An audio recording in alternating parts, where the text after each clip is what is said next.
Good morning, everybody. This is, well, first of all, thank you very much, everyone, for coming this morning. And this is the meeting of the Culture and Visitor Economy Overview and Scrutiny Committee. And we're on Tuesday, the 14th of June. It's now 10 o'clock. So eyes down, look in, everyone. I would just like to say that we aren't expecting a fire alarm this morning. So if we do hear the bells ringing, it is a genuine thing. And I think we assemble downstairs in the car park. Right, okay. Thanks. And I don't think we've got any members of the public here today, no. So first of all, apologies for absence. Thank you, Madam Chairman. We've received apologies from Councillor Jill Thomas, Councillor Judy Smith and Councillor Nikki Manterfield. Councillor Hilary Westrop will be substituting for Councillor Jill Thomas. Councillor Helen Crawford will be substituting for Councillor Judy Smith. And Councillor Gloria Johnson will be substituting for Councillor Nikki Manterfield. Thank you. Thank you. Would you like to do a roll call? So I've got Councillor Judy Stevens. Present. Councillor Penny Robbins. Present. Councillor Paul Fellows. Present. Councillor Amanda Wheeler. Present. It's not going. Present. Councillor Hilary Westrop. Present. Councillor Helen Crawford. Present. And Councillor Gloria Johnson. Present. Thank you, Madam Chairman. If anybody has any interests in any of the items that we're going to discuss this morning that need to be declared, if you could do so now. But if it just comes to mind when we are discussing that issue, then they can be declared at that point. Thanks very much. Now, if we can turn to the minutes from the meeting held on the 5th of April, which are on pages 3 to 12 on this report. Was there any matters anybody wanted to bring up from those minutes? Any members? No?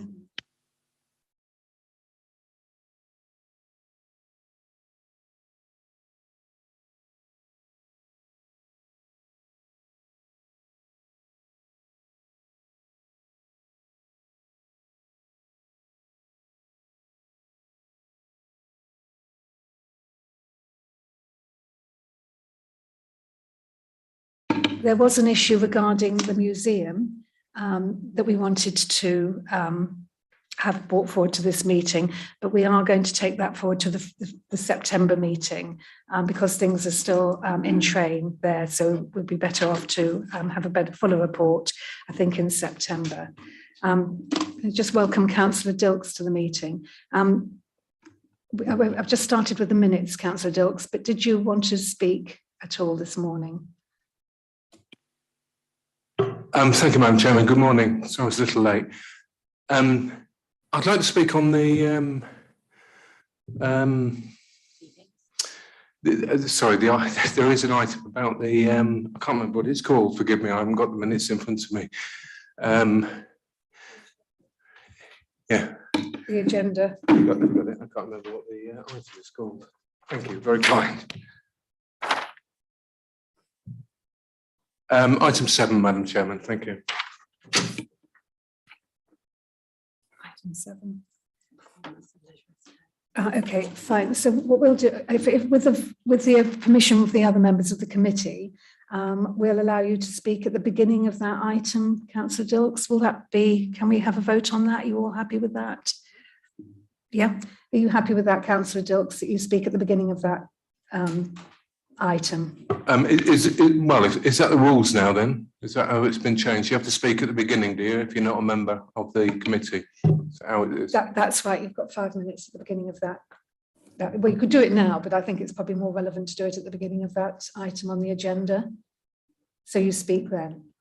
Okay, so a member of the committee who's not a member of the committee doesn't speak during the debate or after members. Is that what the rule is?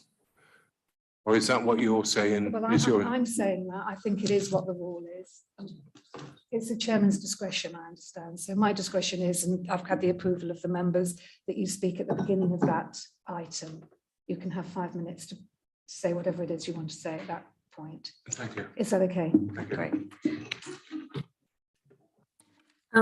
So moving on to the minutes, was there anything that, Councillor Fellows?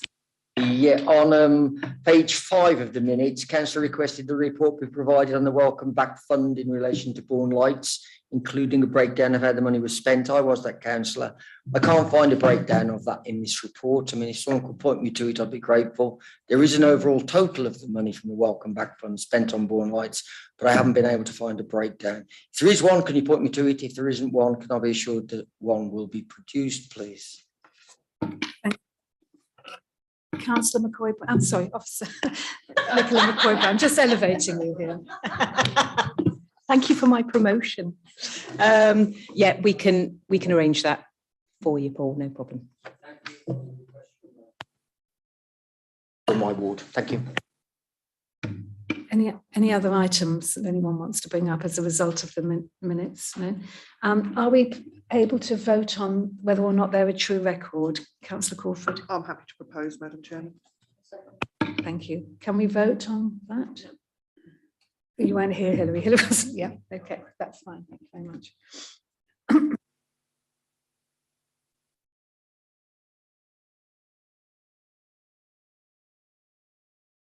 I think we've gone through updates as well from those minutes. So can we now go to Debbie, who I think is going to present the corporate plan and the key performance indicators therein. Thanks. Thank you, Madam Chairman. The report before you is to discuss the key performance indicators for the end of the year 21-22. There are 2 recommendations today to the scrutiny, which is to note the contents of it and for the members to consider any concerns or highlights. So as background, the corporate plan was approved by Council on the 1st of October 2020, and this committee agreed the actions and indicators on the 17th of November 2020. You've had a mid-year report for 21-22, which was the 1st of February. So the next report will come to you, will be the Q2 report. So just to run through the summary of how the year ended, we had 3 actions that were rated green and 2 which were amber. If we move down onto the page 19 in the report, which kind of talks through those, we've got obviously the 3 green, 2 amber. The first one is delivery of growth of our economy, which is to work with partners and attractions to promote visitor economy. I did note on the work programme that there is something around the visitor economy that's going to be coming forward to the committee. Economy 11 is to work with markets to seek and maintain their viability.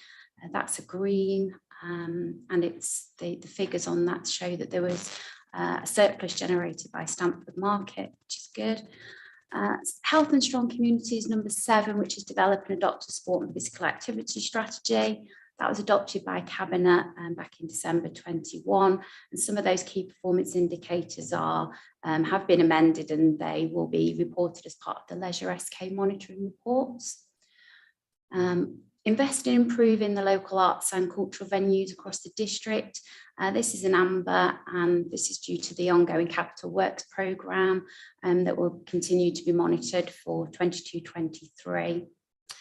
Healthy and strong communities 13 is the arts review, which this committee has received numerous reports. The last one was on the 5th of April to inform the committee about the staff review and the restructure that has taken place. And I also note that the cultural strategy is on the work programme for the committee as well. There are officers available if members have got any specific questions that they would like to ask at this moment in time, Madam Chairman. Thanks very much indeed, Debbie. Councillor Wheeler. Thank you, Madam Chairman. Thank you for the update. There's just 2 things that I wanted to raise. One is the visitor economy, attractions and spend on page 20. The 2 items in red seem to be sort of in conflict with each other, as in we seem to have spent more but achieved less. Our target for spend and what we actually spent was almost double. And yet our target for attractions and the ones that we achieved is substantially less. So I just was querying that. And then my second point is to do with the ongoing cultural strategy review.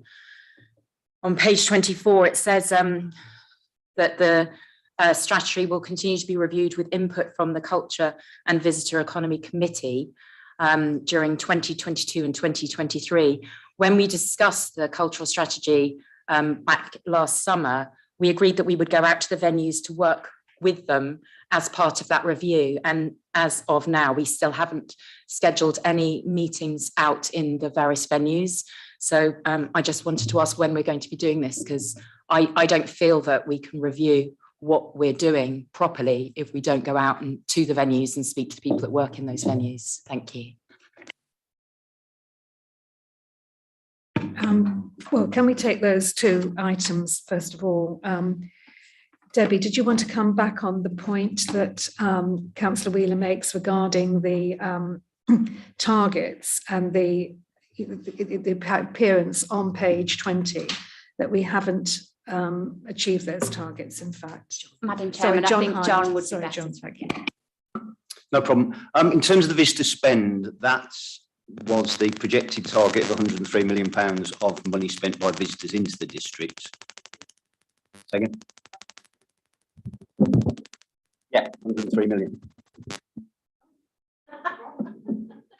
And then the actual achieved was 197 million. So that's used from something called the STEAM data. But as it says in the narrative, the STEAM data is always 2 years out of date. So actually the STEAM data that we're about to get for 21 will give us the information we really need, which was visitor spend during the pandemic and post-pandemic.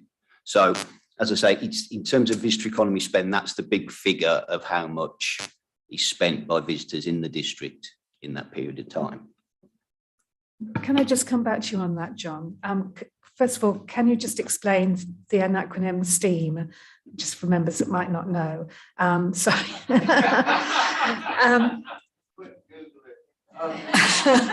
So I know the S stands for Scarborough. It is a nationally recognised benchmark for visitor economy spend. So the company that produce the data across the whole of the country, that data that's generated, STEAM, I say it's Scarborough something, Scarborough Tourism Experience. Am I close? No. But essentially it's the national data that is produced for all authorities that tells them how much is spent in their economy from a visitor perspective.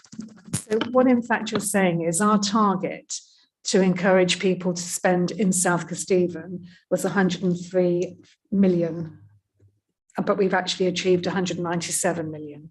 Is that right? That's correct, yes. Yeah. Yes. So actually that Councillor Wheeler is actually overperformed there. So we're all good on that. Thank you very much, John. No problem. And then in terms of the other one, I think in terms of new attractions engaged, we had a brief period of time where we didn't have a tourism officer. We've obviously had issues whereby we weren't able to go into businesses directly for a period of time during this reporting year.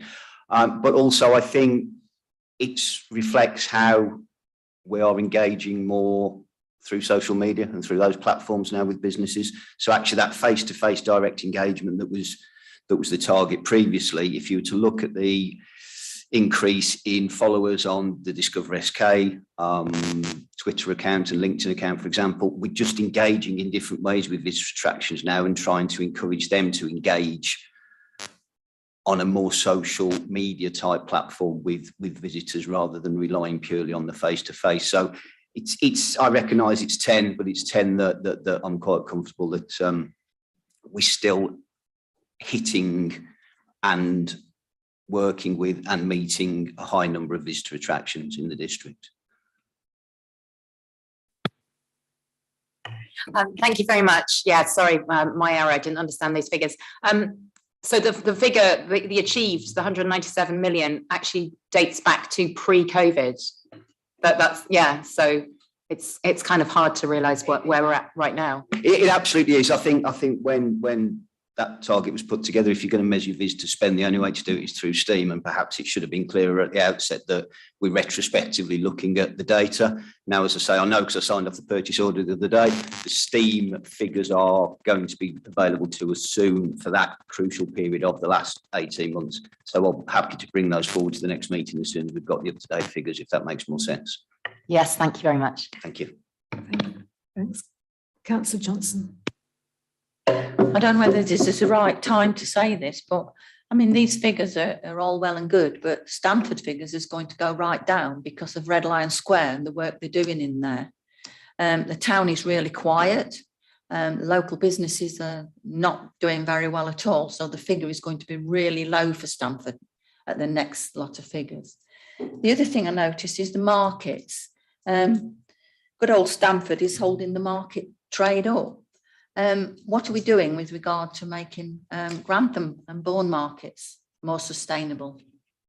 Okay, well, two things there. And I'd like to come back actually on what John said as well, with regard to the number of newly engaged visitor economy attractions, which Councillor Wheeler brought up. From what you've said, it seems to me that we're not really quantifying how many attractions we are dealing with in a meaningful way, because what you're saying is that in fact we are dealing with a number of attractions, but we're dealing with them in an online way, and we're perhaps promoting them, which I've seen that we are doing on Instagram and so on. But what we probably need to be doing is making sure that that is actually properly quantified, so that it can form part of that engagement policy. If you see what I mean. In other words, as we move forward into a more digital age, our conventional ways of logging interactions with attractions, for example, may be outmoded, and we probably need to quantify how we're dealing with those attractions in a slightly different way. So that might be a conversation that we need to be having with Jade, our visitor economy manager, to see if that can happen, because it would be a shame for those people to fall through the net, because although we're engaging with them, we're not actually letting other people know, this committee, for example, know that we are doing. And I think that's valuable to know that we are. I agree entirely. I think it's the key thing to measure is the outcome of the engagement. So, I'm kind of comfortable that, yes, we only engaged with 25, but there's the quantifiable outcome of that is that those 25 will have benefited far greater from that engagement than perhaps setting a figure and then just going out and engaging and then coming away and no outcome off the back of that engagement. The other thing that I think is relevant to say at this point was that during the lockdown period, there were sort of business breakfasts held on Zoom for people within. I think we actually had some specific ones, didn't we, on the visitor economy. I certainly think that is a learning that we got from the lockdown period, which we could, which we don't want to lose. I think there's been a sort of, not just for this committee, but everywhere. I don't know if everyone will agree with me that we've kind of, gone through 2 years of sort of hiatus, and it's quite easy then to be very busy sort of getting back to some sort of, what we consider to be normal, and then actually sort of jettisoning things that we did do during lockdown, which actually are quite beneficial and can be quite cost effective as well. One of those was those business breakfasts that we had online, certainly and I think it's well worth looking at whether or not it's worth reinstating those, because I think there's a real opportunity in those business breakfasts for people to network with each other and know what each other are doing. And I think now might be the right time to reinstate those. And also going forward as well, and I don't know whether it's relevant to this particular item, but certainly in terms of the big conversation that we had, a few years ago now, when creatives within the area was saying that one of the things that we could do as a committee would be to facilitate their coming together, in other words, their networking as well. That also happened during the lockdown period. And I know that I went to a number of Zoom calls where I actually met other people who I've subsequently been able to work with and deliver the arts, certainly in the Deepings. And I think that's, if that's my experience, I'm sure it will be others as well. So I think, I'd like to sort of say, could that be taken forward as something that you might take on board for the future, and not forget that we did it. You may already have that in mind, but yeah. Councillor Robbins. Thank you. I just wanted to ask whether it would be a benefit of having a What's On guide published annually and delivered locally. And if so, that requires a dedicated visitor economy team that can communicate with all the organisers and build up relationships. I think we need to decide if the visitor economy is a priority, and if so, pour more resources into it. If not, then, I think we're missing a trick here. And also I was going to ask if there is a yearly visitor guide that we've got that is out, and also if the advertising is balanced of what's going on in SKDC against the advertising, and whereabouts we distribute this to. If you could answer, that would be great. Because there's some other questions that we still haven't answered as well, coming forward as well. Sorry, I have markets. But if we can, yes, we'll go back to markets. And also Amanda's second part of her question, and I can see that Paul Fellows is calling you Paul Wheeler now. Paul, pardon? Well, I'll call on you afterwards, but if you could answer. Do you want me to start off with some of the responses? So the other part to Councillor Wheeler's question about why we're not going out and about, it was agreed that the meetings still would be Zoomed, and that means that it's really impractical for us to deliver the meetings externally from here, because we've got all the gear here.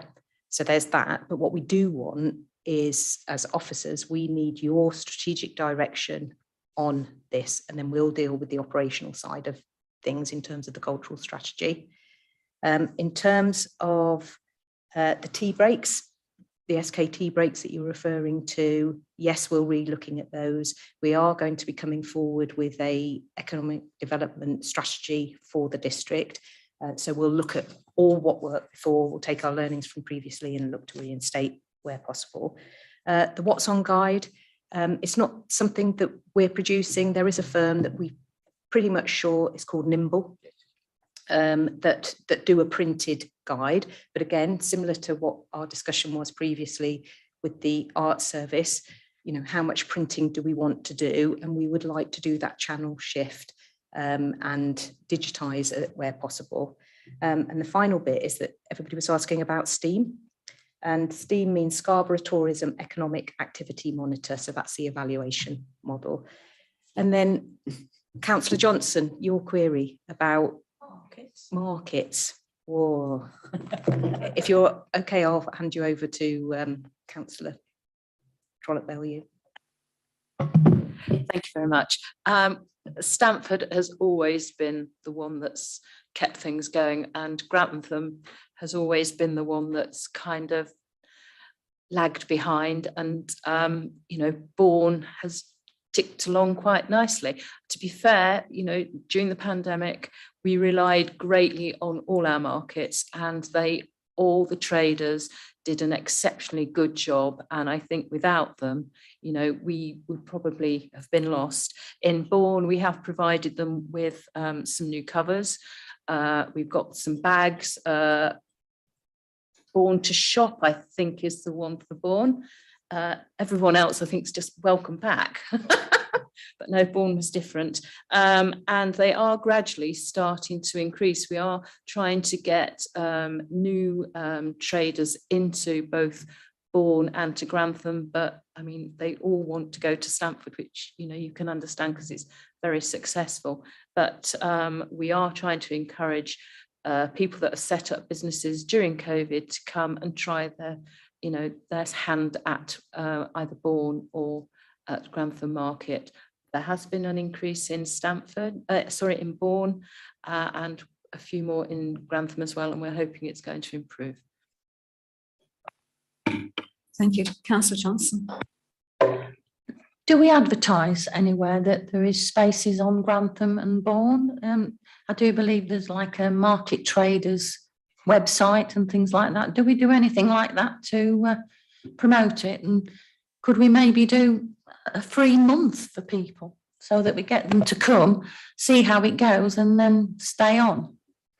Certainly we do advertise, but we can reevaluate what we have been doing, because obviously maybe it's not enough. So we'll look into all of that, and I'm sure the team have already written that down.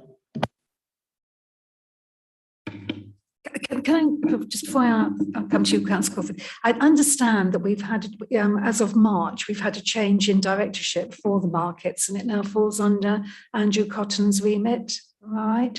So I just wonder if it would be relevant for this committee if we were to see Andrew at our next meeting in September, so that he could come to us with his strategy for how we're going to take markets forward. Obviously, he may well have some new ideas about what we're wanting to do. And I know there's something it's something in the minutes actually that relates, for example, to the Deepings market. And it would be interesting to see when you mention, Gloria, about having a free month or whatever, what sort of strategy we have drawing on the success of Stamford market to encourage traders to perhaps stand elsewhere with a view to them going up a list to perhaps get a stand on Stamford market. Councillor Trollope-Bellew.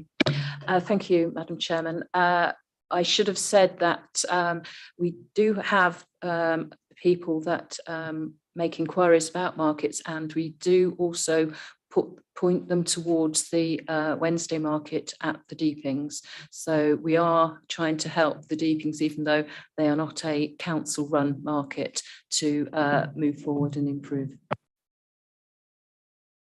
Councillor Fellows. It's going back a little, but I totally want to agree with Councillor Robbins about the need for a programme of events across the district, and it has to be digitalised. What's the point of putting it on paper?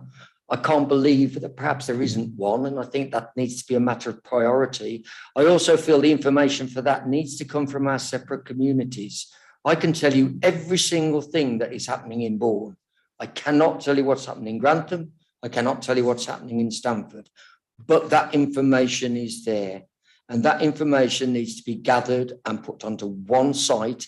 It also needs to be a site which people can add to. So if there is something happening in any one of our districts, that can be placed on it. People can access it and find out what's happening. And from that localized knowledge, we'll start building things that we can build on.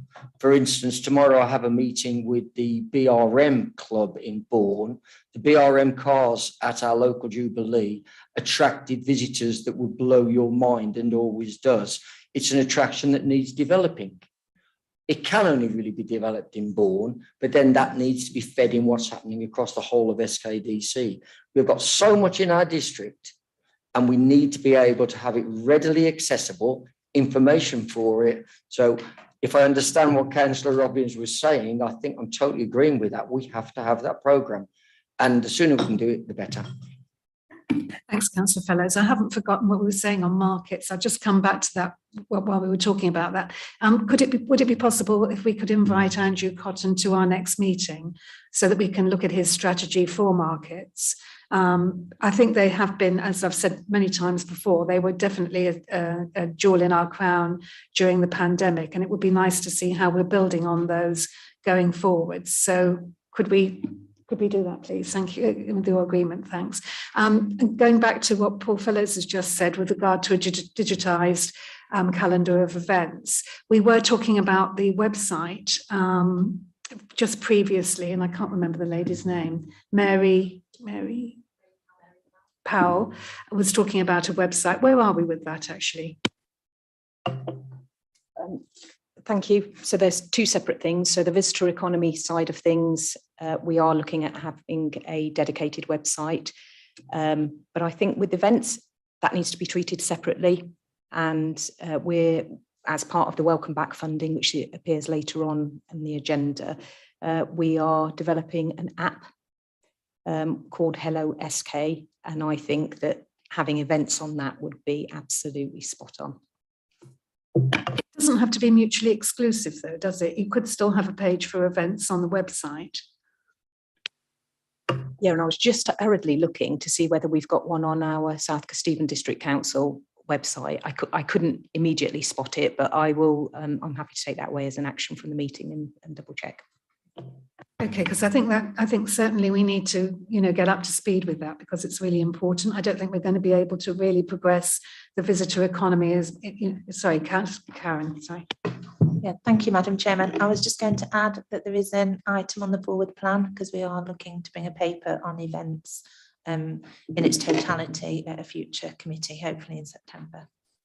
Lovely, that's great. Thanks very much indeed. Super.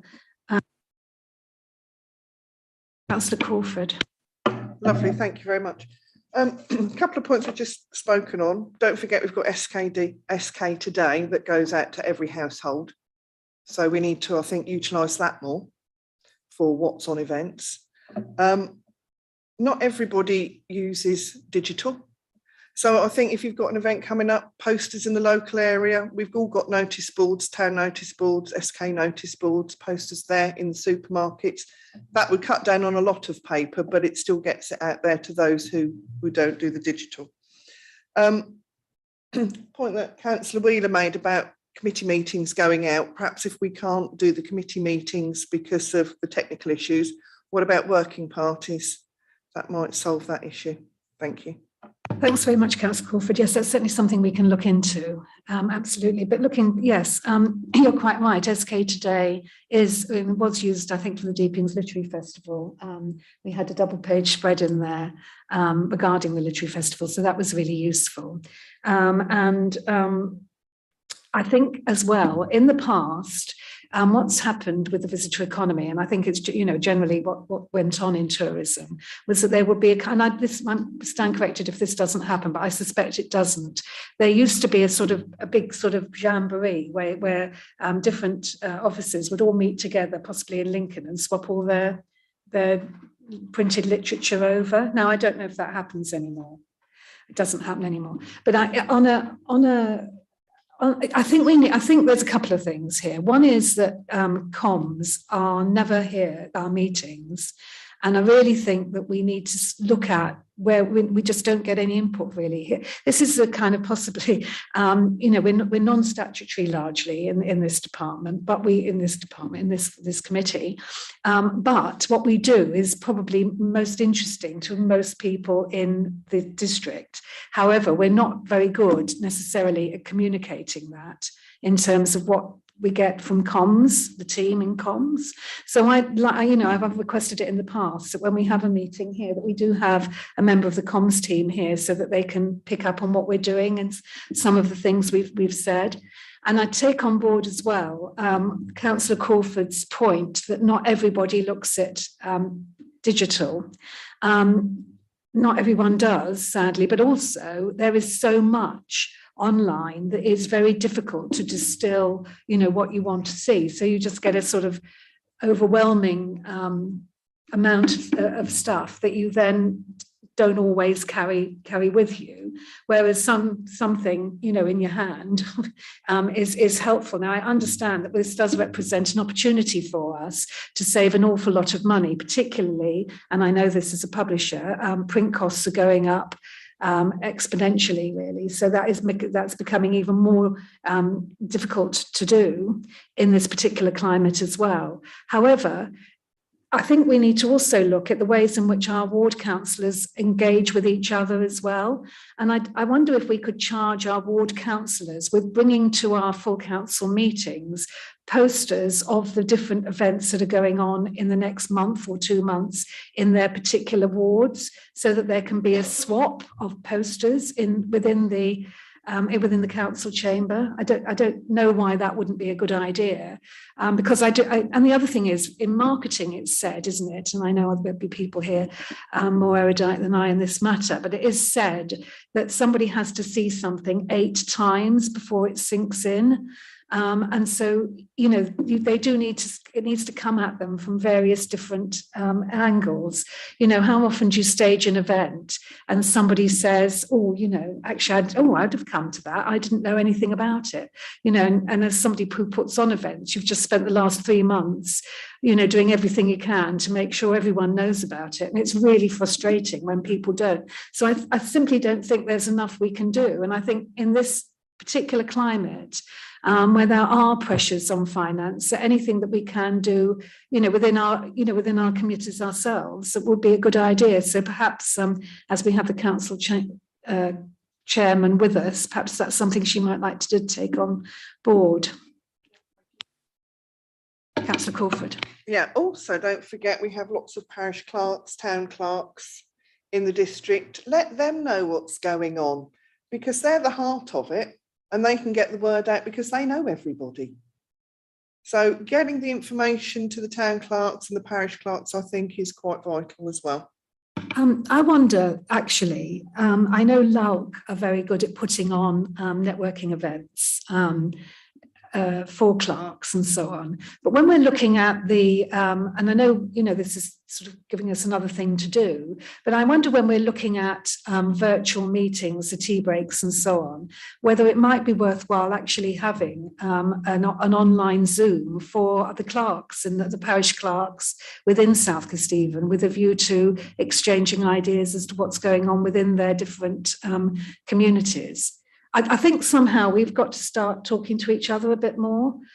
You know, reading through the paperwork for this particular meeting, I think one of the things that has come across to me is that engagement. When we got rid of the engagement PDG, which I used to be on back in the day, but I did start very young, that it seems like we lost the PDG. And we lost engagement as well. And we lost the ways of looking at different ways that we can engage with one another. So I feel that that's an important part of what we do. And so I'd just like to put it out there. Thanks very much.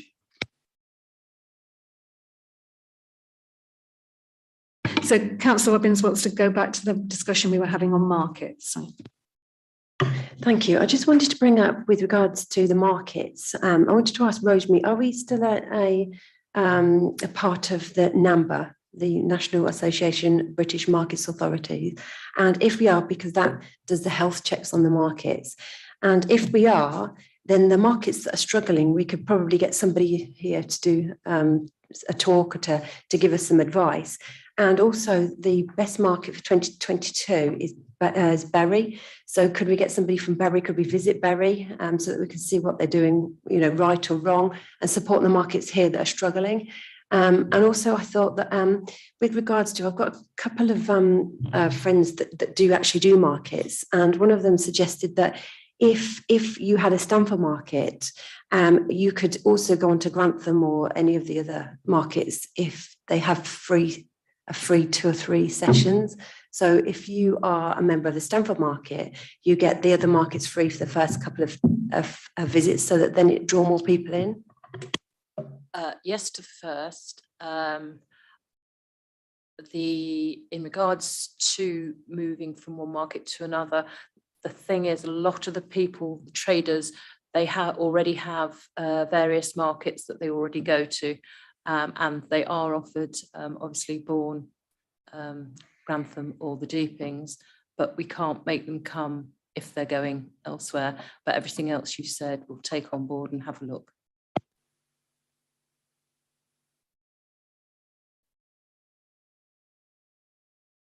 Has everyone else spoken on this item? Nobody else wants to say. Because I have got something else. And that relates to page 23 of the KPIs, and it's it's what does success look like in terms of the healthy and strong communities, improve and invest in local arts and cultural venues across the district. And we're looking at fit for purpose facilities at Stamford, Grantham and the Bourne Corn Exchange, as well as other council supported arts and cultural assets across the district. As a member from the Deep South, obviously the elephant in the room is always that the Deepings hasn't got an arts centre. That doesn't mean to say that the villages and the Deepings don't need to be mentioned at all. It means that they need to be mentioned more so, because to a certain extent, Stamford Arts Centre, Bourne Corn Exchange and Grantham Guildhall, with the help obviously of the officer in charge of that, Karen Whitfield, are, because I don't want to sound facetious in what I'm saying, but they are to a certain extent self-generating. I know that's not the case. I know there has to be an awful lot of help to go into that, but they're there, they put a programme on and people go. That doesn't happen in Deeping because we haven't got an arts centre. That doesn't happen in all of the villages because they haven't got arts centres either. So we do need to sort of doubly think about how we can support what venues there are in the Deepings and what we have there in order to generate as much as we're getting elsewhere. So I want this to, be said and not said. Karen can, yeah. Thank you, Madam Chairman. Yeah, I think that's an excellent point, and that's the sort of strategic direction we're looking for in the development of the cultural strategy. Hoping to do something similar to the sport and physical activity strategy that this committee had a lot of input in, and the result of that was an action plan about how we work collaboratively across the district. So that's exactly the type of information and support we want to provide through that work. I know this will probably come up again in the welcome back item later on in the agenda, but for example, when we had an Arts Around Town Day in the Deepings, which I believe Joe Dodds sort of looked after, and because that work was done collaboratively with the library and with the community centre, that was able to generate a lot of interest and a lot of people, bums on seats, if you like, for that particular day. So I think when it does happen, it is very successful, and it's certainly very much worthwhile. Again, I haven't spoken very much about the Literary Festival, but when we put on Storyfest, which was part of the Literary Festival, which was particularly aimed at young families within the Deepings. Again, that took place in the library and the community centre over 2 days of sort of a jamboree, really, of free events. But again, that was extremely well supported, and it is something that, outside of the Literary Festival, it's something that I want to pursue again next year, simply because I feel that this is a whole demographic of our young children that have missed out on 2 years of interaction with others and the opportunities that provides for them. It was particularly interesting and worth saying, I think, that a number of families that came particularly to Storyfest highlighted that the calibre of the workshops that we were able to put on, where we chose very, very good practitioners in the field who were outside of the education system, were able to reach some children who wouldn't normally respond in a school environment. So it really does supplement a whole host of things that we need to be looking at, I think. So and Councillor Wheeler. Thank you, Madam Chairman. Just following on from what Councillor Crawford said and picking up on what you said, obviously it's disappointing we can't have the committee meetings in the venues, and I appreciate the reasons why. I think a working party is a fantastic idea, but just listening to you speaking, it makes me realise how much we are all invested in our own communities. And we're obviously on this committee because we particularly care about culture. And I'm just wondering whether there would be a way of having a representative from each of the committees from each of the towns or areas to work with the officers. I mean, I know Karen and Nicola have been fantastic about meeting me and sharing and listening to my concerns and sharing information with me. And I'm wondering whether, instead of a working party as such, we just make sure that we've got, and I think we already do have a representative from all of the different parts of the district on this committee who could perhaps be a specific liaison with the officers and work with them, having a meeting in each of the venues, but also including in Deepings, a specific meeting, say at the library, to address all the issues and speak to communities. I think that would be a really good idea. And I don't know what anyone else thinks, but I would very much like to see that happen. Thanks, Councillor Wheeler. Karen. Yes, thank you, Councillor Wheeler. I think it is an excellent idea. Obviously, we've got a vacancy at the moment for the Arts and Cultural Services Manager, and once in post, they'll be leading this piece of work. And I think it's really, for me, it's really important. So as a council, you invest heavily in arts and culture. Like you say, you're obviously passionate about it being on this committee. So the strategy needs to say why. Why do we invest? Because that will protect that investment and make sure it's sustainable going forward. So it will be a valuable piece of work. And I think representation from each of the towns would be valuable to make sure everyone's represented. Thanks, is that helpful? Yeah, is that a yes then? Is everyone on this committee happy to fly the flag for their particular part of the district? Because I certainly would be very happy to be the Stamford representative and be involved either in a working party or in specific meetings with the relevant officers. Thank you. Can we have I guess Councillor Fellows is going to represent Bourne, I can see. Absolutely. I know we have a number of substitutes on this morning, so they may not feel that they can commit themselves going forward. I'll quite happily support Councillor Fellows. Thank you. Well, and of course I would support the Deepings, and normally I think we have Nikki Manterfield from Grantham, so I may be able to speak for her to say that I'm sure we'd all be able to participate in that going forward. Okay, thank you. So. Yeah. Do I need to make that as a proposal and have a vote on it, or are we just going to agree that that's something we will do? We can make it an action. Great, thank you very much. So moving on then from the item on our corporate plan and the key performance indicators, we're moving on to the performance of Leisure SK. And I think Adam is here with us this morning, Councillor Stokes, to speak on this. Yes, thank you, Chairman. I'm pleased to present this report to you today, which gives details of the performance of Leisure SK Limited since the last update to this committee back in September 21. Investing in the health of our district by improving leisure provision is a key priority within the council's corporate plan, and the performance of Leisure SK therefore remains a key focus. I would very much welcome the views and feedback from the committee on the contents of this report. A staff recruitment campaign was launched in September 21 to ensure that there were appropriate numbers of trained and experienced staff to manage the centres and run activities in line with customer demand following the lifting of COVID restrictions. There have been challenges in the recruitment and the retention of staff, which continue to be felt across the leisure industry as a whole. However, I'm pleased to tell you that the customer numbers have been steadily increasing following extensive marketing and promotional campaigns, and there is a particularly high demand for swim school and pool water activities.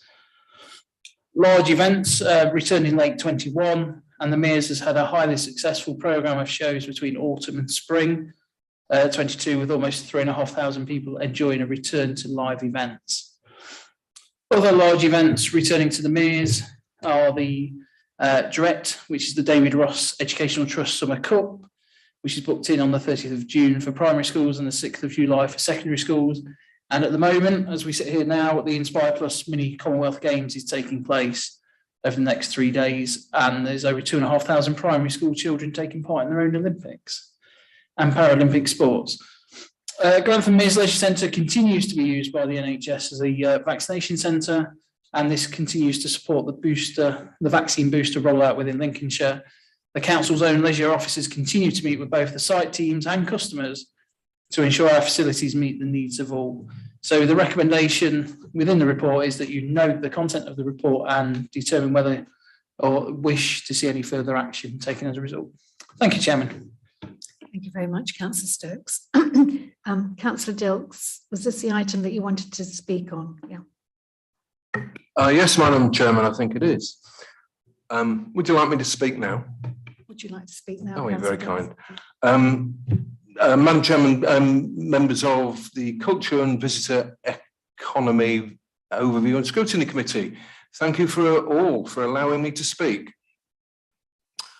As I understand your interpretation of the new rules, Madam Chairman, I'm not allowed to speak in the debate, which I do find rather bizarre, particularly as this is supposed to be a scrutiny meeting.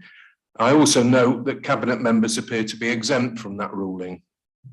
I'm aware, of course, of the recent moves by the ruling political group to end the long-established custom and practice in this council of allowing democratically elected members like me from speaking in debate at public meetings like this one on behalf of those we represent on issues that most affect our community, such as a multi-million-pound council project funded by tax ratepayers in the heart of my ward that's been closed for the best part of the year, and about which many residents I am elected to represent have serious concerns. Yeah, well, thanks anyway.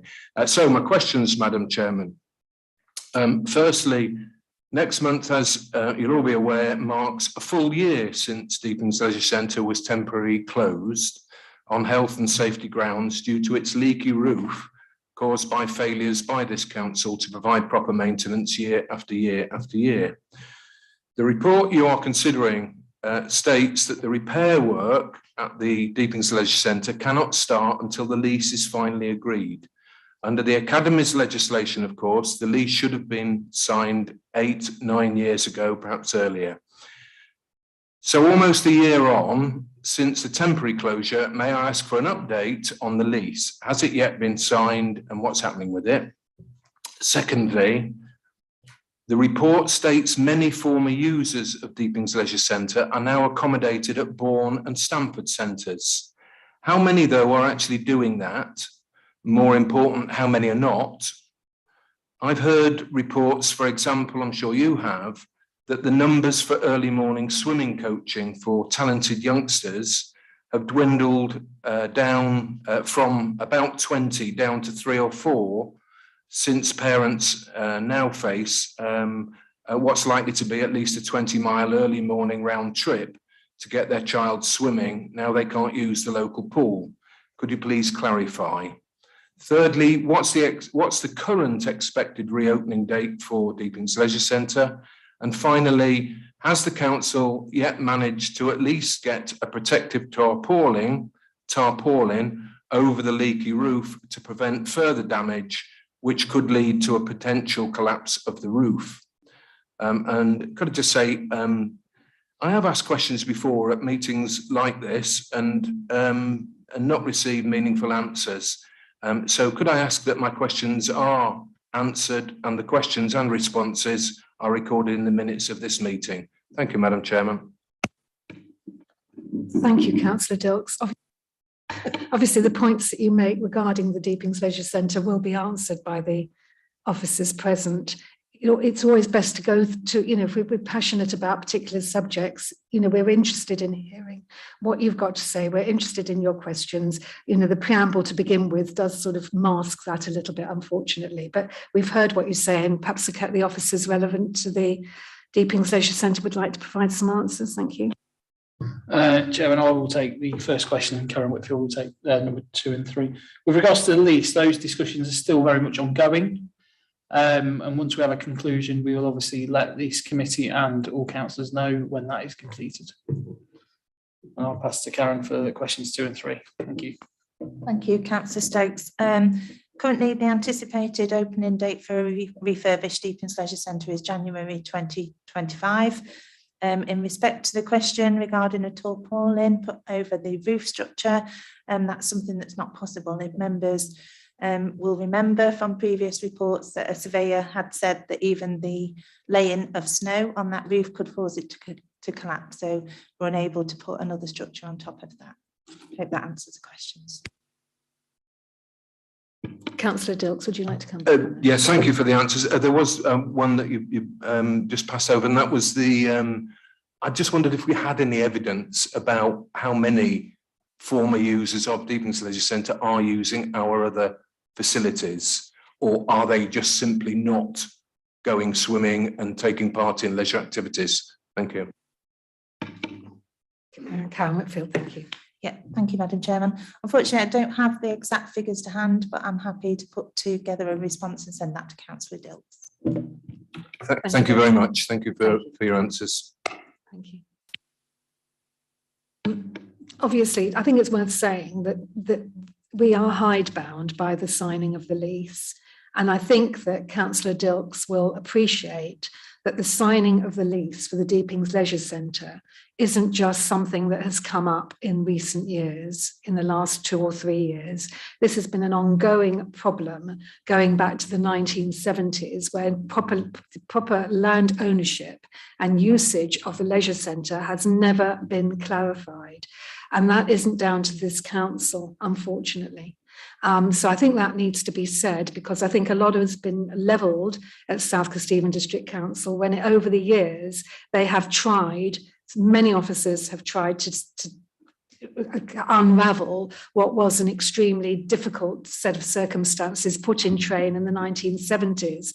And if there's any learning that we can take from that, it is to make sure, absolutely sure, that when we enter into agreements with any third parties going forward, that we make very clear what those agreements are, and so that it, when we're no longer here, our forebears can look at those and understand what is involved. I believe a lot of the problems regarding the Deepings Leisure Centre are vested in those wrong moves that were made in the 1970s. And I think a lot has been said, a lot of criticism has been made.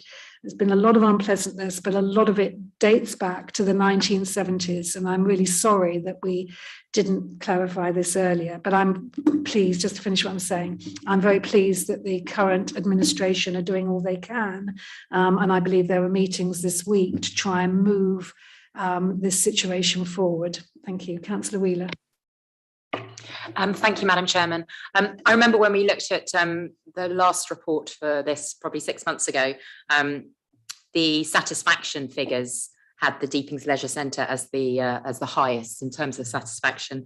So yeah, the plea to get the leisure centre open in the Deepings as soon as possible is seconded by me. Satisfaction figures for Stamford still seem to be the lowest. That was the case last time. And I just wondered, it would be helpful to know the reasons why.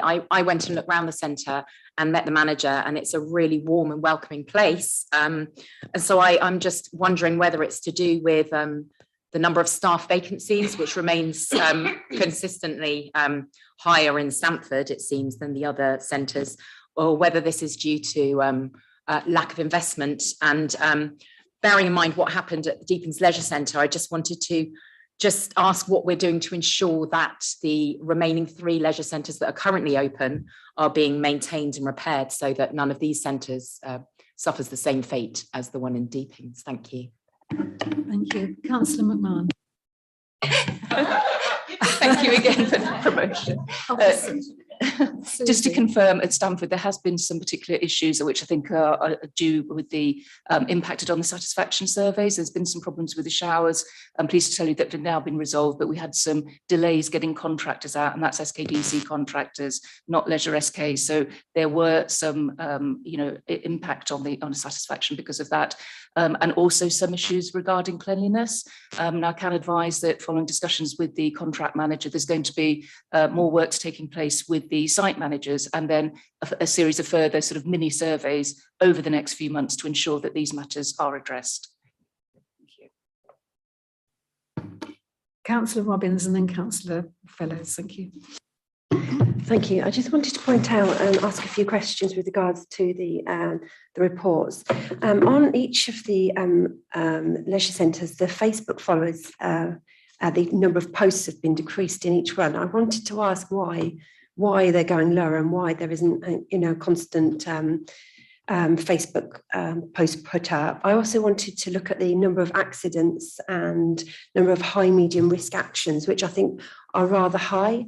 Okay, not so much in Stamford, but the others are. And when it comes to the courses completed by team members, it's 0 in every one. But if you've got issues with accidents and incidents, should there not be some training that goes on there? And also I wanted to point out an issue with regards to the new starters and vacancies. So with regards to Grantham Mears, it says that the new starters are 2, vacancies 5. Then the following month, new starters 7 and vacancies 3. It doesn't kind of match up.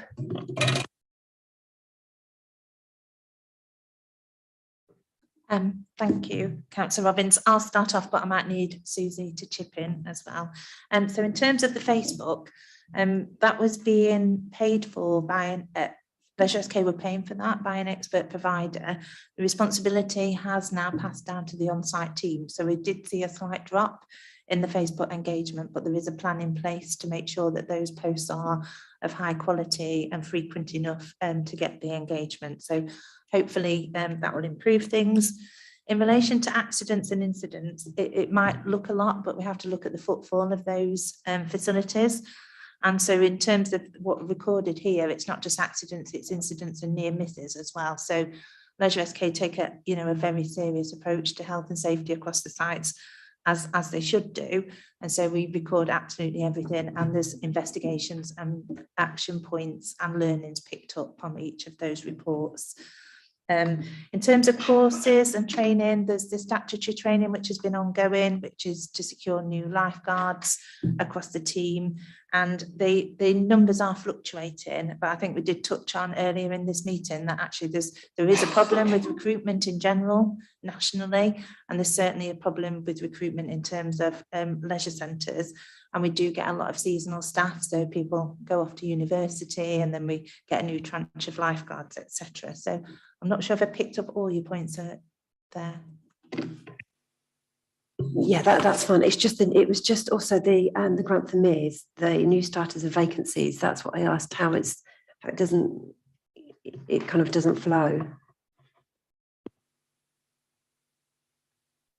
I'll pick up that point outside of this meeting if that's okay, because I've not got into that level of detail, but we can ask the question. Thank you. Councillor Fellows and then Councillor Crawford. Yeah, I completely understand. Sorry, yeah. Thanks, Chair. I completely understand the difficulties with the lease for the Deeping Leisure Centre and totally understand why that is a big part of where we are. I understand that the lease of Bourne Leisure Centre is a similar one joined onto the schools. Can I be assured that that lease also is being looked at, because we don't want to be in a position where maintenance is not being done to Bourne Leisure Centre or not being equitably shared amongst the stakeholders that use it? Do the schools also use the Bourne? Yeah, they do. Karen Whitfield. Oh, it's my turn to get promoted. No, thank you for the question. There is actually a lease in place for Bourne Leisure Centre in relation to the land. So with regards to Bourne, you're in a better position than Deepings. What there is as well, there's an established chance to share agreement that's in place, which distinguishes how we split maintenance responsibilities across the site. So it's a much more robust arrangement, and the school just used the sports hall during the day. The rest of the leisure centre is open and available for community use. Just for information, Councillor Fellows, that wasn't the case in the Deepings. The schools were using the leisure centre quite a lot during the daytime. Councillor Crawford. Thank you. I believe Councillor Penny Robbins asked about the courses not completed by anybody. I don't think that was answered. Sorry. Was that something that we can be looked at in this meeting, or? Yes, we'll take that away. I mean, I did provide an answer around statutory training is ongoing, but any specific courses, we've got a new contract manager in place who started in April, so we will be looking at training responsibilities and the need through the appraisal process. So you will be coming forward with a plan regarding that. Councillor Robbins. Thank you. I just wanted to come back and clarify that we have got a maintenance assister for Leisure SK as yet, sort of being employed because it was vacant, and there is 1.22 said there's a backlog of day-to-day maintenance, but we have got somebody, have we, that is coming forward? It's an active vacancy, so Leisure SK have not secured anybody into that role. They did offer it to somebody and they subsequently received a better offer, so turned down. We are liaising with Leisure SK, and that we're sharing details on council contractors who can pick up some of the work. So we are trying to get through that backlog. So is the backlog huge, or so somebody is on all of these points, are they? Because we don't want to get to a point where it runs away with us and then we get huge issues. Yeah, they absolutely are on with it in terms of the smaller items. I think it was Councillor Fellows, or it might, no, sorry, Councillor Wheeler raised an issue about how do we make sure the other leisure centres don't get into where we are with Deepings. So the council have commissioned full condition surveys across the 3 remaining leisure centres, so Grantham, Bourne and Stamford. We've got Stamford and Bourne's report back. We're just awaiting Grantham's, obviously larger centre, so it's took a little bit of time to get that report concluded. But then as officers, we will be taking that forward with the property group and the chief executives on there and head of property. So we'll be looking at those actions from the condition survey, making sure that we prioritise them, because we might have a view what's urgent, but it's also important that we consult with Leisure SK about that as well. So they'll be fully involved in that process. Can we have an update, up-to-date, can we have an up-to-date report on that with regards to catching up with everything? Yeah, absolutely. We can bring that forward on the forward plan. At the moment, we haven't got all the reports in. So there is a piece of work to be done to assess those and prioritise the works. And then very much we envisage coming back to this committee with a suggested plan of how we start to tackle that. Thank you. Thank you. Thank God, Councillor Johnson. When this report comes back, will there be costings as well?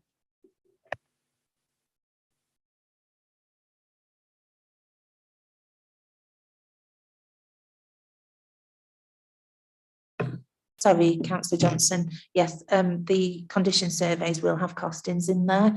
There's always the caveat that they go worst case scenario. So actually when you start to get quotes for the work, and there might be economies of scale of packaging some of those works up, so there might be efficiencies, but there will be headline figures in those reports, yes. Thank you. Is there anything else on the performance of Leisure SK? I think that's pretty much been covered. Councillor Dilkson, your questions were answered, I think. Thank you. Can we move forward now onto item number 8? And I think Councillor Stokes is going to present this sports and physical activity strategy item. Yes, thank you, Chairman. Yes, it's me again. So I am pleased to present this report to you today, providing an update on the sports and physical activity strategy that was adopted by Cabinet in December 21, following a recommendation from this committee in September 21. The Council's corporate plan identifies healthy and strong communities as a key priority. To underpin this priority, the Council produced a sport and physical activity strategy for the district, outlining key target areas and the desire to work with partners to provide opportunities for residents and visitors to live healthy, active lifestyles. It is more important now than ever, as we recover and rebuild from COVID, that work continues to develop how the council can positively impact the health and well-being of the people in the district and reduce any barriers to participation. This includes tackling inequalities seen in participation in sports, physical activity and in health, and provides residents and visitors to South Kesteven with opportunities to be more active more often. This means providing ways to integrate activity into lifestyles of people in the district, not just in organised sport and physical activity, but in commuting, workplaces and leisure activities.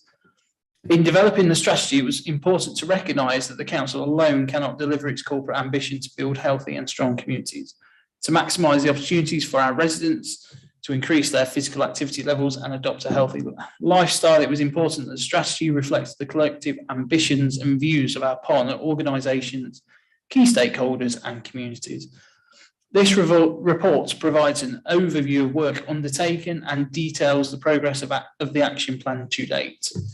The report also provides an overview of the latest active lives data available, reporting levels of activity for South Kesteven, and asks members of this committee to consider the future actions in the delivery of the strategy. This includes consideration of the Slow Ways initiative, which looks to create a comprehensive network of walking routes that connects towns and villages. The recommendations within this report are that the Culture, Visitor Economy Overview and Scrutiny Committee, 1, consider the results of the latest active lives data available for South Kesteven. 2, provide feedback on the activities undertaken and recommendations for future delivery. And 3, review the Slow Ways national network of walking routes and consider if and how the council could support this initiative. Thank you, Chairman. Thank you, Councillor Stokes. Councillor Wheeler.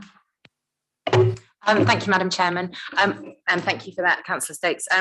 One thing that really stood out for me on page 40 was that currently 45.5% of children are not meeting the ideal criteria of exercise, and that has a substantial decrease from the year before, which is 55.4%, so that's 10% in the wrong direction. And with what Councillor Dilks said about the Deepings Leisure Centre and the worry that keen young people who enjoyed swimming are now no longer doing it because of the closure, I really think that we need to be doing all we can to address the needs of particularly young people and children in our area, to ensure that they have access to fitness facilities. And I really like the idea of doing something with the slow ways. I mean, I've just been looking on the website and seeing all the different walks from my area. Slow ways, it's an ideal initiative because it's obviously supporting physical health, encouraging people to get out and walk. Also supports mental health because walking in amongst nature with other people is going to be beneficial. And also economically, walking is free. So I absolutely think that we should be supporting this as a council. And I really like the idea at on page 42, 1.24, that we do a formal motion at the district council, full council meeting to support slow ways.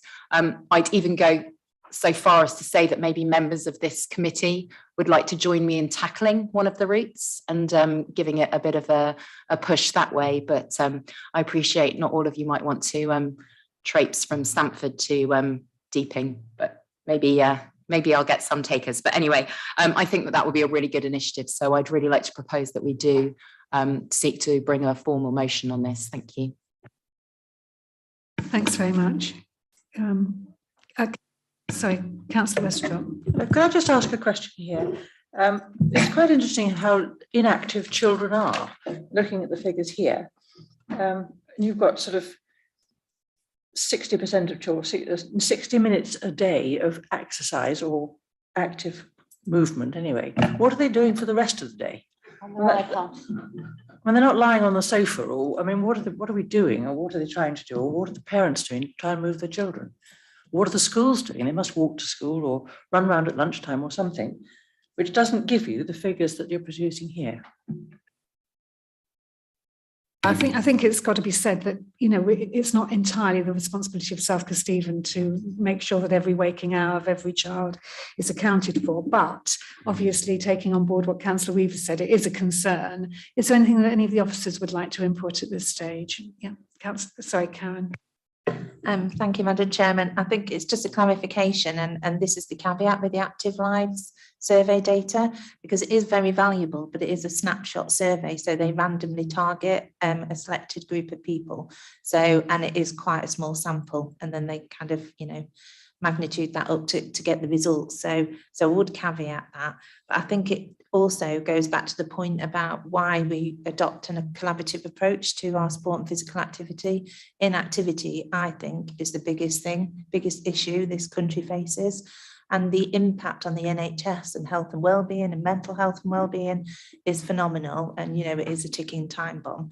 So I'm really pleased that we've been able to identify an action plan within the strategy that collaborates with partners, because the chairman's absolutely right. We cannot do or impact this by ourselves. Thanks very much. Did you want to come back? No.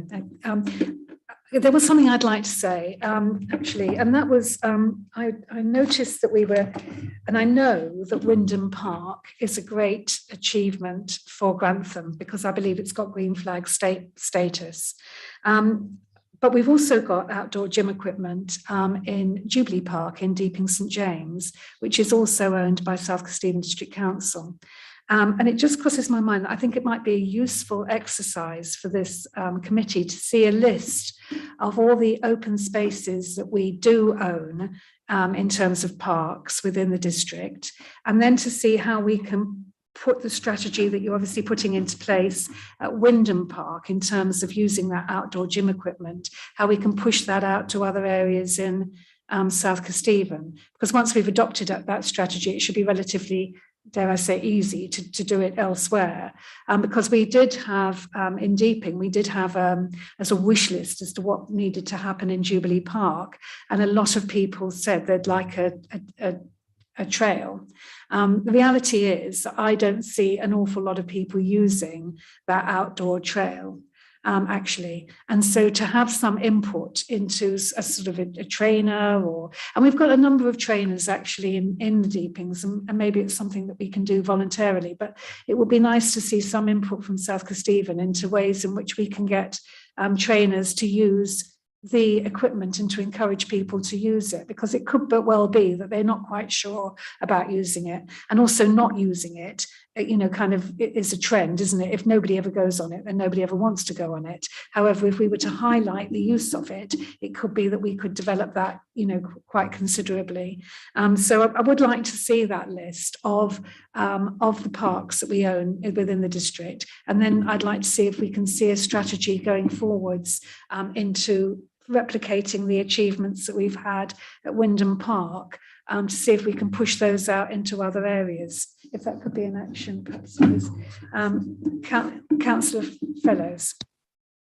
Yeah, basically, I'd like to be very supportive of what's been said. We can't ensure that all the people in our community do things. It's impossible. We know that. The more we can do to provide facilities, clubs, activities that they can join in, the better. And I know we continue to do that. I completely support what Councillor Wheeler said about slowways. Now, I'll gladly join you. Perhaps we could actually even have some sort of certification for anyone who manages to do X number of slowways, give them a medal or a certificate. It's possible. It's just doing things that make that happen. As someone who advocates vicious strolling, I think it's a great idea. Strolling, yeah, I don't walk. I'm an old person. I just stroll aimlessly. But if you do it with a bit of vigor, it's called vicious strolling. Yeah. And I'd also appreciate anything that got my grandchildren off the backsides and off their devices. And there is so much that we can help and support. And again, sorry to bang the Bourne drum. I do apologise. Hopefully we will have our skate park before the end of the year, which obviously will be a great benefit to young people in Bourne. But it's doing everything we can. It's a good report, really love it. And we all know that we can, by having things there for people to do and encourage them to do them and making sure they know they're there, we're going some way to making our communities healthier. Thanks very much, Councillor Wheeler. And Councillor Dilks wanted to comment, with your permission. Thank you. You're very kind. Thanks so much. It was just supporting what you said actually about, Wyndham. This council got 2 green flags. And we brought this up at the Environment Committee, Scrutiny Committee. We've got 2 green flags, both of which are in Grantham. And I think you're right to promote places like Jubilee Park and others, but there are others across the piece. And promoting green flags is one way of promoting leisure activities through that. If you look at Nottingham, I think Nottingham's got about 70. It's something of that order, and I think we do need to do more to sort of promote that, not just to get a green flag, but to actually promote the parks and the open spaces that we've got. I thoroughly agree with what you're saying about the exercise routes. We should get the football clubs to use them, or the sports clubs in our community, shouldn't we? But thank you. Thanks very much. Certainly, I'm all for promoting the slowways idea, and perhaps outside of this meeting we can get together to see if we can do a little bit of promotion to do that. I don't want to, sort of commit anyone to doing it, but we can talk about it outside. Councillor Wheeler. Oh, are you sure you don't want to commit anyone to do it? I can see 2 Stamford councillors and 2 Bourne councillors, and I've just looked it up, and there's a lovely route from Stamford to Bourne that's only 12 miles. So there we go. We'll work out a day in our diaries. Maybe Gloria and I will start in Stamford, you two start in Bourne, and we'll find a pub halfway. Could perhaps do a halfway meet, couldn't we, somewhere? Yeah. It may take longer than a day, though. That's the only thing I was thinking. Okay, so is there anything else that anybody wants to comment on in terms of the strategy? No. Okay, I would like to see that, being rolled out, the Wyndham Park initiative, which is great. But if we could see that being rolled out throughout the district, that would be super. Thank you very much. Okay, so moving on now to item 9, which is the Queen's Baton I can't pronounce it, relay, and it's Councillor Trollope-Bellew. Thank you, Madam Chairman. I am pleased to present this report to you today, which gives details of the Birmingham 22 Queen's Baton Relay that's going to visit Grantham on the 11th of July. Birmingham is hosting the 16th official Queen's Baton Relay, a journey which brings together and celebrates communities across the Commonwealth during the build-up to the Games. In England, the Queen's Baton Relay will provide the opportunity for communities to experience the excitement of Birmingham 22 as the 11 days of show-stopping sport near us ever closer. Queen's Baton Relay is set to travel the length and breadth of England for a total of 29 days before culminating at the opening ceremony on the 28th of July. On Monday the 11th, Grantham will officially welcome the baton at around 10:30. The baton spends only 2 days in the East Midlands, and Grantham's feature on the route is notable and a reason for celebration. A schedule of activities and events are planned, with opportunities to highlight untold stories from baton bearers who are striving for change in their community. Outlined within the report are stories of 3 local baton bearers nominated for making a difference in our communities. During its time in Grantham, the Queen's Baton Relay will start and finish at Wyndham Park Visitor Centre. The route is designed to celebrate Grantham's heritage, taking them in the sites of St Isaac Newton's former school, the King's School, St Wolfram's Church on historic Castlegate, and out onto Avenue Road alongside the council's very own Guildhall Arts Centre. There is a strong desire to celebrate Commonwealth communities and engage with local schools and young people. Furthermore, the route celebrates Grantham's impressive green space, the council's green flag accreditation, Wyndham Park, and along the riverside footpath promoting sustainable and active travel. A mass participation physical activities event for local schools who will be lining the route to watch the baton pass through Grantham will take place. This will be followed by a workplace active challenge and activities for general public participation. This provides opportunities for people of all ages to be active, encourage active travel and use of local green spaces, supporting the council's aim of building healthy and strong communities. The arrival of the Queen's Baton Relay in Grantham is an opportunity to celebrate the local area, local people and our communities, and to embrace the spirit of the Commonwealth Games and Commonwealth communities too. The recommendation within this report to the Culture and Visitor Economy Overview and Scrutiny Committee is to make any suggested improvements to the planned arrangements for the Queen's Baton Relay in Grantham on the 11th of July. Thank you, Madam Chairman, and I welcome any feedback or suggestions. Thank you, Councillor. Would anybody have any comments about the relay? Councillor Crawford. What a wonderful thing to come to Grantham. Aren't we lucky to be picked as the town? I shall be there on the day at the beginning. I definitely won't be taking part in the running with my names. But fantastic, and I wish everybody great success with it. Thanks very much. I'm surprised Councillor Fellows hasn't asked for it to be in Bourne.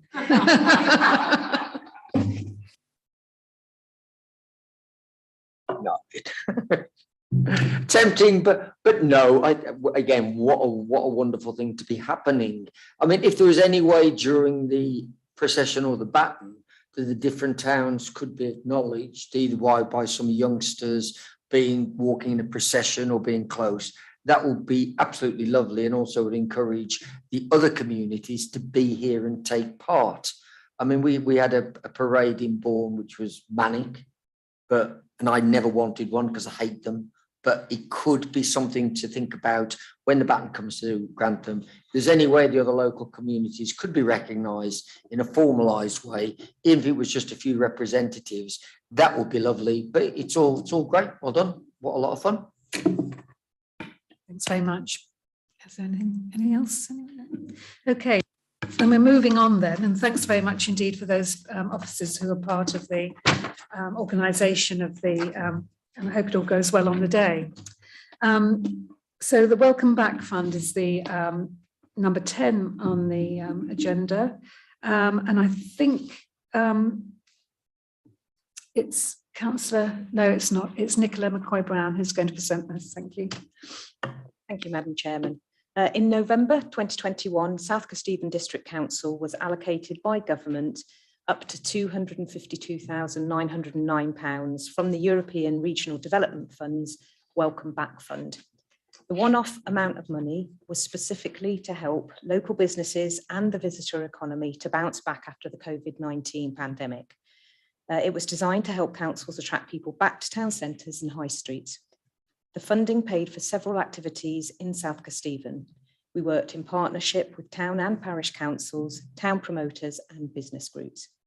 The Welcome Back Fund focused on 4 town centres, town centre areas: Bourne, Grantham, the Deepings and Stamford.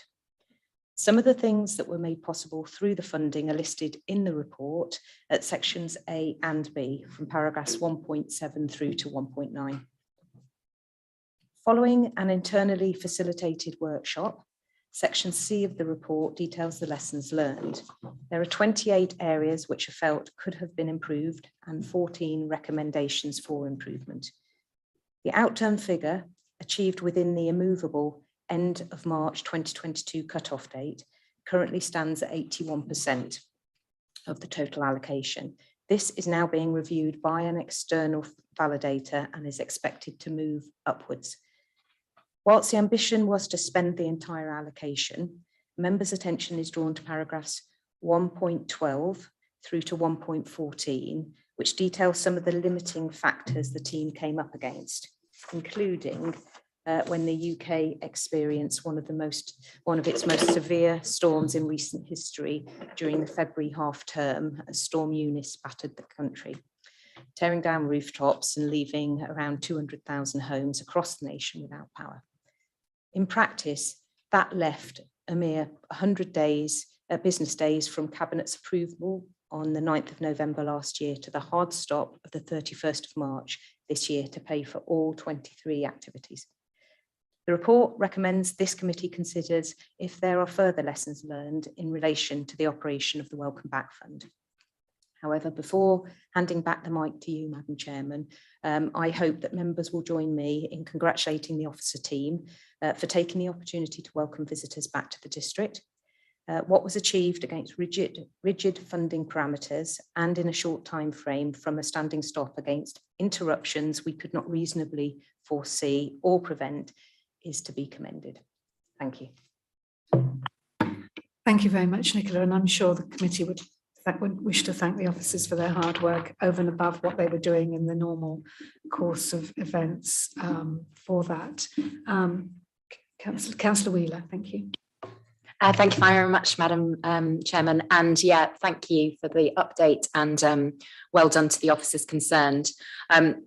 Stamford was one of the towns affected by Storm Eunice because we had a number of events that did have to be cancelled due to absolutely appalling weather. But one event that did go ahead that was really successful was in conjunction with Art Pop-Up, the Corp Fest, which was street art in Stamford's Red Lion Square. And as a result of this, that generated so much publicity, not only for Stamford, but for one of the artists involved who did an incredible piece of work, which was inspired by the conflict in Ukraine, and then went on to be auctioned at Bateman's in Stamford, raising a substantial amount of money for the DEC in Ukraine, and is now on a tour, I think, of the district. So hopefully you will see it at an event. It's an absolutely beautiful, powerful piece of work. So well done, and a huge thank you to everyone involved in that. I really appreciate the short notice, which meant there was a rush.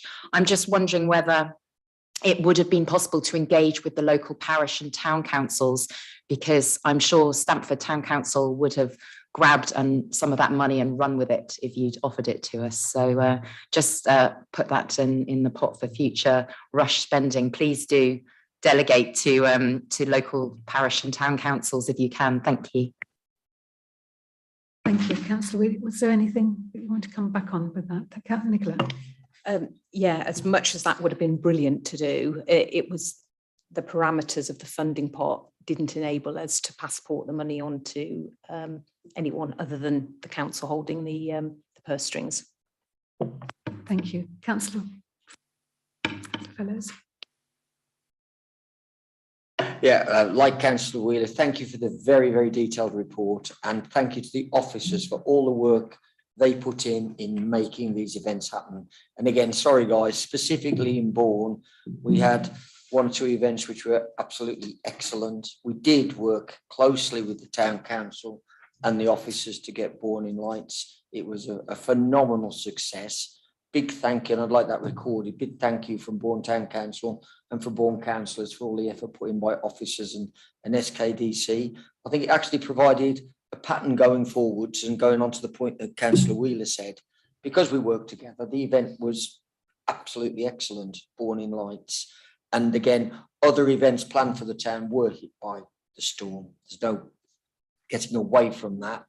Going forwards, I realise these lovely pots of money are not going to be available forever, but as a model of working town council, local communities with SKDC, I think we achieved that. And again, thank you to all concerned. Thank you. Any further comments? Councillor Robbins. Thank you. I just wanted to know, it said there was an officers working group. Who was on that working group, and were any of the committee members party to that? No, it was an officers working group. So it was made up largely from the Growth and Culture Directorate, but we did have other, it was a full cross-council working group, but it was officers. Okay, and that's great, but I think if as a lesson to be learned is if you consulted with members of the committee, may have prevented some of the learned lessons from happening. So it would be quite nice to have brought the committee in with that. Yep, I hear you. We did come in February and asked this committee for their views on. So we felt that we had consulted and viewed you, but if there's more that we could do, absolutely, we acknowledge that.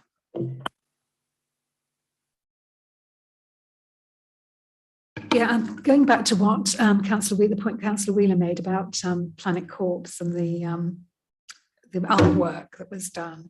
I think that it's really interesting to note that when South Kesteven spearheads some project like that it does sometimes ripple through the community, and then it was worth more than the actual event, if you know what I mean. The value is greater. For example, last year, there was funding partly made possible through the community fund at South Kesteven, which went to Links Wildlife Trust, which sponsored an artist in residence at the Deeping Lakes, an artist called Emily Bowers. And she was extremely successful in terms of the work that she did. And then what happened after that was that she was commissioned by the Deeping Lions to work with young people to put on a further artwork in the Sensory Garden, which has recently been unveiled. So I think we should always remember that when we do something, it's not just the actual event that we're doing there and then that is important, but that does have ramifications for other things. So it is all part of a bigger train, really. So it's probably the welcome back.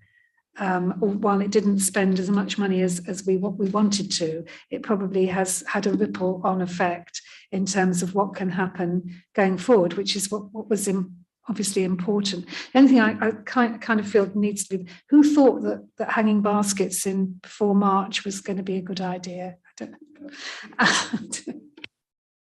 And to the hanging baskets, did they get, what happened?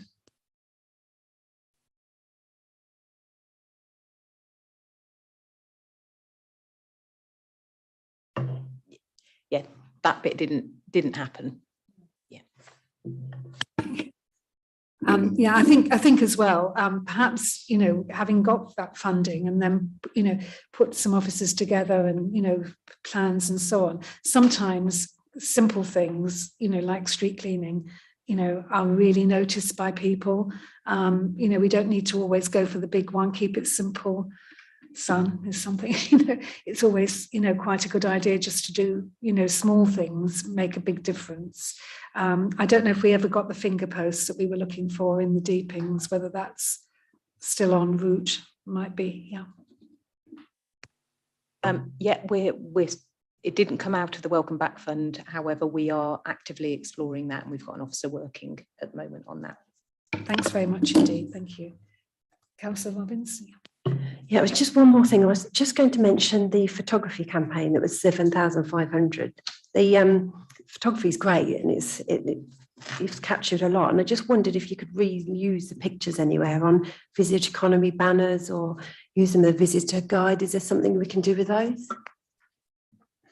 I'll take that from Right, John, yeah, thank you. That was the purpose for commissioning the photography. We recognised the library was somewhat out of date, and we took the opportunity to use this money to make sure we've got a good, solid library of photographs going forward. That's great, thank you. That was something that we could use going forward. I know that there was a problem. I don't know how we got around the town centre app because I think I understood everything had to be done by the end of March. Could be, sorry, John, yeah.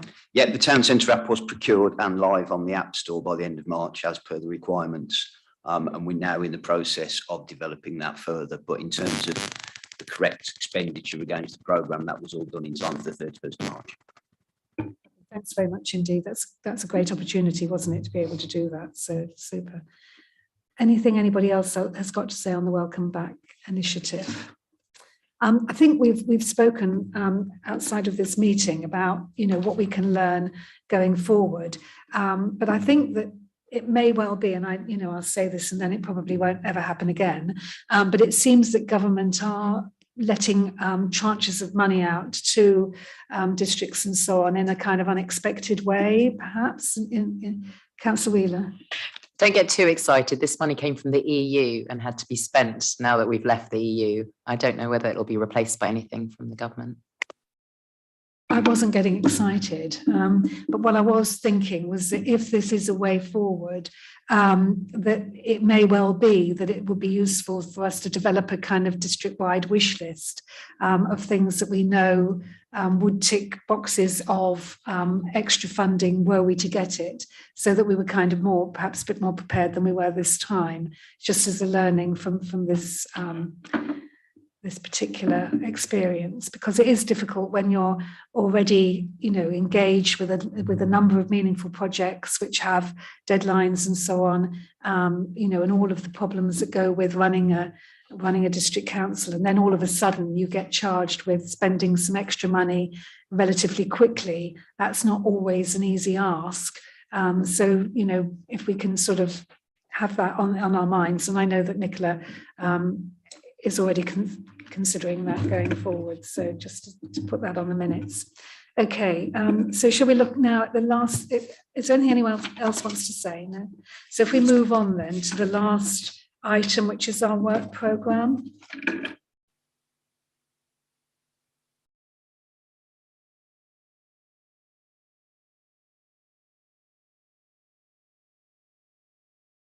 I think one of the things we wanted to put on the work programme going forward was obviously was the markets and the opportunity to invite Andrew Cotton to this meeting in September.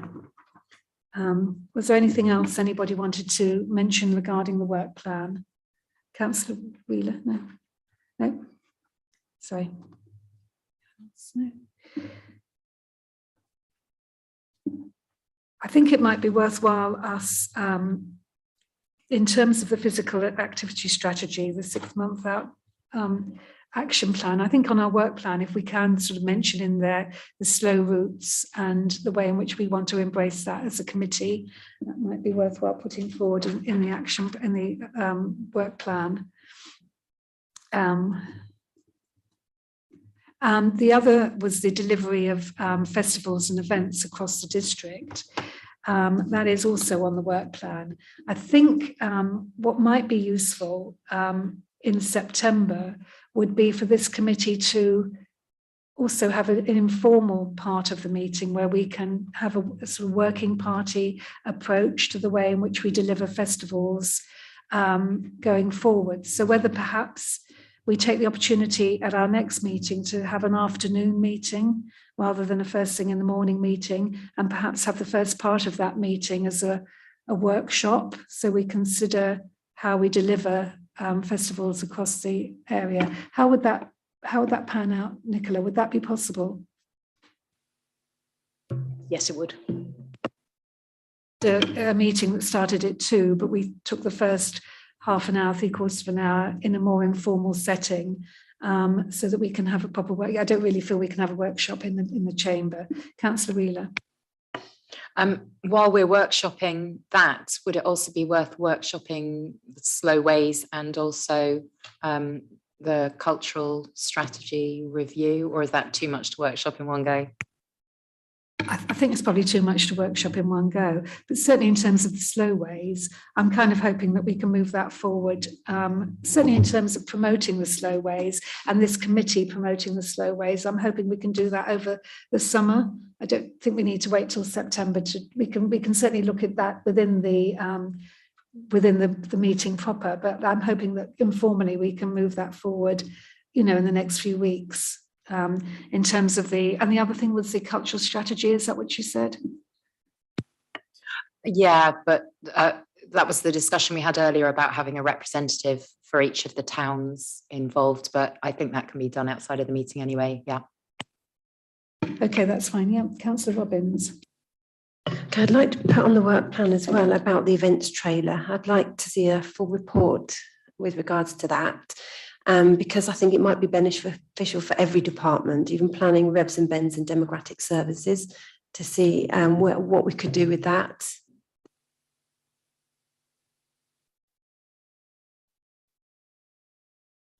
Okay, so if that can go on the September agenda, yeah, if that's possible, thank you. Great. Is there anything else that anybody wants to bring forward? Councillor Charlotte-Bellew. Thank you, Madam Chairman. I don't think there's much point putting the current promotion trailer on to a work plan because it is no longer owned by SKDC. Thanks very much for that. Anything else that needs to go on? No. All right, lovely.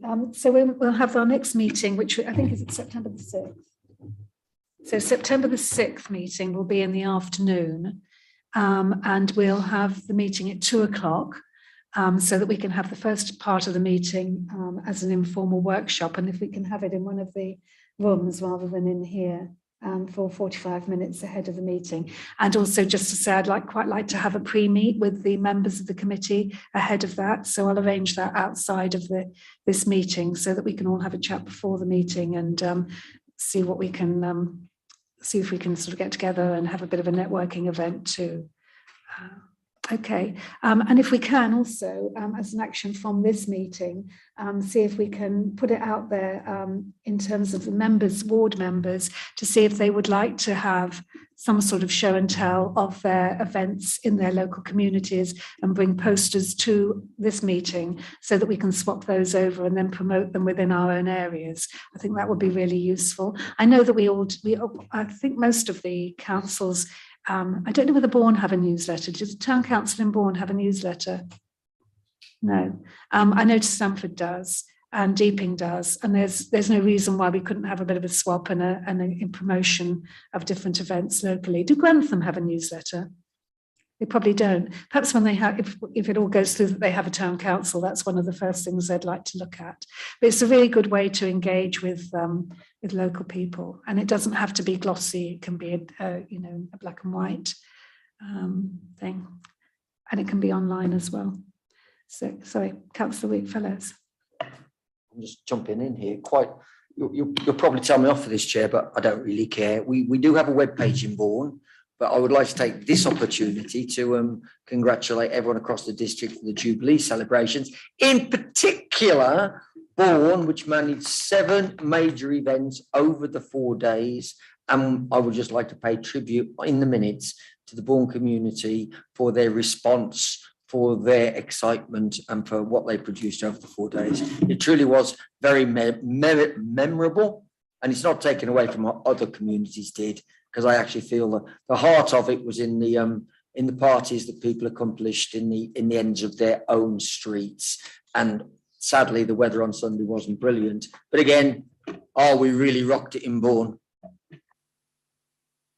I wouldn't expect anything else, Councillor Fellows. And you were mentioned in dispatches for your rather lovely bunting, actually. It was very good.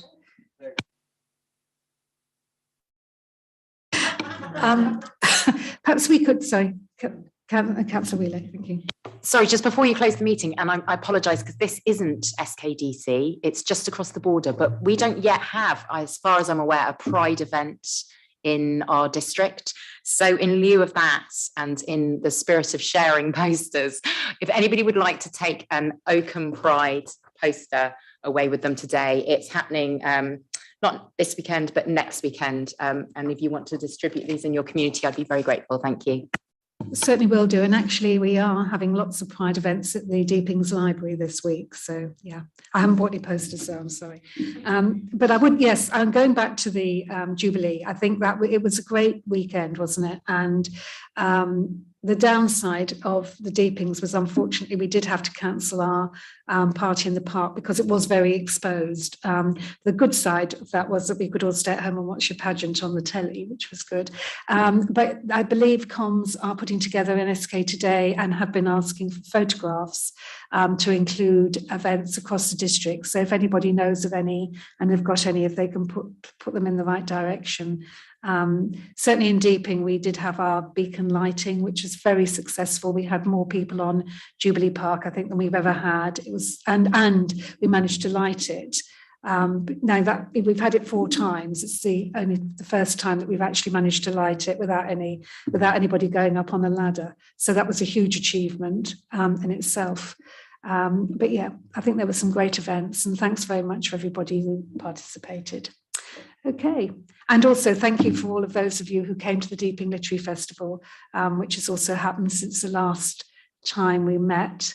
And again, that was very, very successful. And I know some of you were there to meet Jackie Weaver in person.